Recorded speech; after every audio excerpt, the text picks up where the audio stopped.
Tumodi, l'heure de vérité pour le PDCI-ADA a sonné.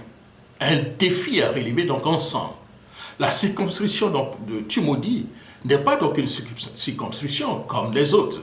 C'est une terre symbolique, une terre, une histoire, une terre profondément marquée par l'ophétisme et par l'ADN du PDCI-ADA. C'est aussi la terre donc, de Camille Ali Ali.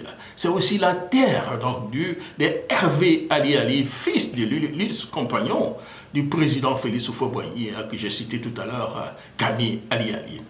Autant dire que ce qui s'y joue aujourd'hui dépasse largement un simple scrutin local. Et pourtant, les chiffres parlent d'eux-mêmes et doivent nous interpeller ici, chers amis. Sur les 84 bureaux de vote, la circonscription compte à peu près 31 000, pour ne pas dire 32 000 inscrits, mais seulement 9 446 votants lors de l'élection de 2025. Décembre 2025.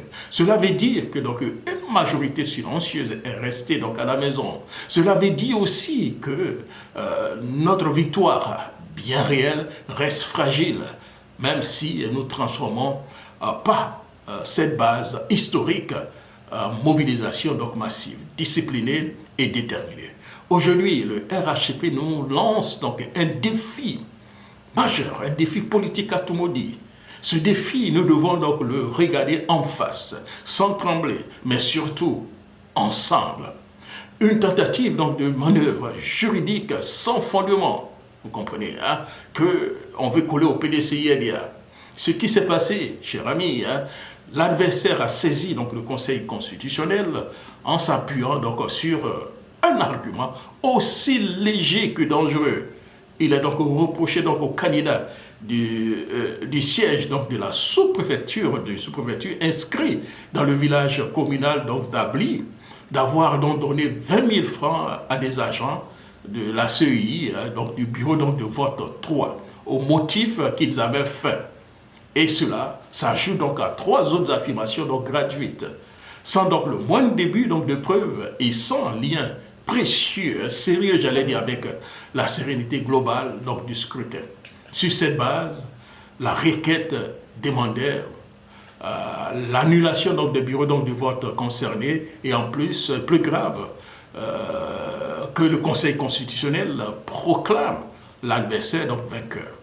C'est donc une période juridique qui rappelle donc les mauvais souvenirs. Une manœuvre à la Yaoundé version donc 2010, or le droit est clair. Le Conseil constitutionnel n'a pas le pouvoir donc, de proclamer un vainqueur à la place donc, des urnes. Il valide ou annule le scrutin. Point. Final. La requête donc, de l'adversaire était donc irrécevable en l'état. C'est clair. C'est pourquoi, avec sérénité et responsabilité, hein, nous allons donc à ce deuxième tour, malgré nous-mêmes. Même nous sommes convaincus que Tumodi reste toujours un bastion du PDCI-ADA. Le vrai enjeu, chers amis, c'est donc la mobilisation totale du PDCI-ADA dans tous les petits coins donc, de Tumodi. Ce qui se joue ici n'est pas seulement donc, un siège, c'est donc la crédibilité donc, du PDCI-ADA donc, dans une de ces zones historiques.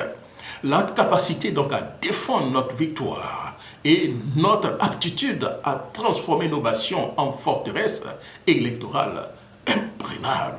Et ça, c'est important. C'est pourquoi j'en appelle solennellement donc, à plus donc, de 15 000 cadres donc, du PDCI-ADA.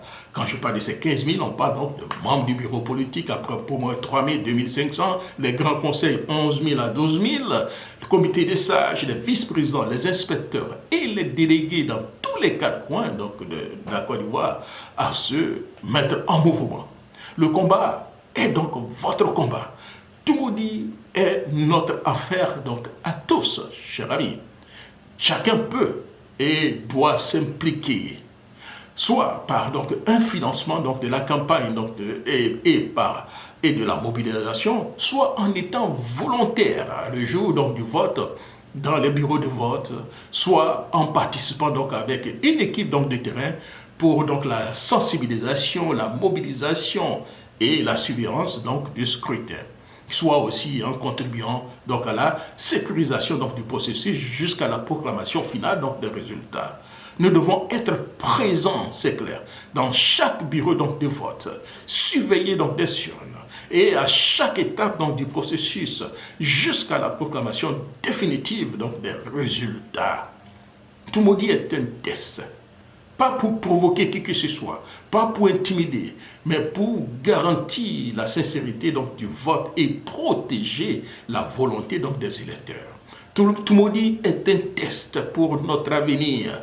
Nous ne nous trompons pas, chers amis. Ce qui se passe à Tumodi est un test grandeur nature, un test donc, de notre discipline, un test donc, de notre capacité donc, de mobilisation, un test donc, de notre maturité politique face aux manœuvres et aux pressions de azimut, chers amis. Le PDCI est donc un grand parti, un parti historique, un parti qui a donc bâti donc, ce pays. On ne peut pas donc se permettre donc la passivité, encore moins l'indifférence, quand un donc de ces passions est mis donc à l'épreuve. Et vous le savez, Tumodi doit rester PDCI RDA. Tumodi doit redevenir donc un symbole donc de mobilisation donc massive. Tumodi doit donc envoyer un message clair. Le PDCI est debout, organisé et prêt à combattre démocratiquement. Je répète encore, démocratiquement. L'heure n'est plus donc aux commentaires donc de salon.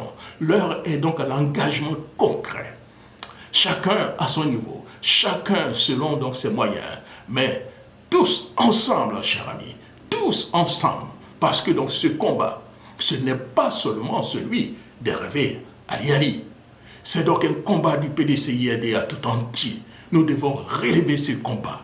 Prêt pour Tumodi, engageons-nous, faisons en sorte que Hervé Ali soit encore le député de Tumodi. Merci beaucoup, chers amis, et surtout portez-vous bien. Au revoir. Rassemblement démocratique africain. Vive le PDCI-RDA. Merci beaucoup.